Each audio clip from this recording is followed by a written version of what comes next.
Hi எல்லாருக்கும் வணக்கங்க.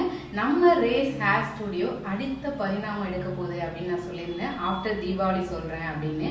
But அதான் எனக்கு டைம் கொஞ்சம் அதிகமாக எடுத்துருச்சு. ஏன்னா இதெல்லாம் சின்ன ஒர்க் இல்லை, இதுக்காக நிறைய எஃபோர்ட் போட்டு அலைஞ்சு திரிஞ்சு ஒரு வழியாக ஃபைனலாக நம்ம ரேஸ்க்குன்னு ஒரு யூனிட் ரெடி பண்ணிட்டோங்க. யூனிட்னா நம்மளோட ஹேரை நம்மளே ரெடி பண்ணுறதுக்கான ஃபேக்ட்ரி. இதை பெரிய லெவலில் பண்ணல, பட் ஒரு 1500 ஸ்கொயர் ஃபீட்டில் இப்போ நான் ஸ்டார்ட் பண்ணியிருக்கேன். பட் இது ஃப்யூச்சரில் வேர்ல்டு வைடாக சேல்ஸ் பண்ணுறதுக்கான முதல் பிள்ளையாக சொல்லி போட்டிருக்கேன். இதுக்கு உங்களோட எல்லாரோட சப்போர்ட்டுமே ரேஸ்க்கு கண்டிப்பாக தேவை. இதுக்கப்புறம் பாருங்களேன், ஃபஸ்ட்டு நாங்கள் வந்து 5 கிலோ 10 கிலோ முடி வாங்குறோன்னா கிராம்ஸ் கணக்கில் தான் பே பண்ணி வாங்கிட்டு இருக்கோம். இப்போ பார்த்தீங்க 1 kg இப்போ 55,000லேருந்து 60,000 70,000 வாங்குவோம் அப்படின்னா அதில் இருக்க எல்லா ஷார்ட் ஹேருமே ஏதோ ஒரு விஷயத்தில் நம்ம ரீசைக்கிள் பண்ணுறோம். வேறு மெத்தட்ஸ் கிளிப்பான் போனிடெயில் இந்த மாதிரி போகுது.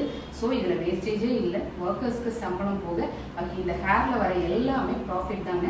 ஸோ அதனால் இதோட ப்ரைஸ் எல்லாத்தையுமே நாங்கள் நார்மலாக கொண்டு வர போகிறோம்.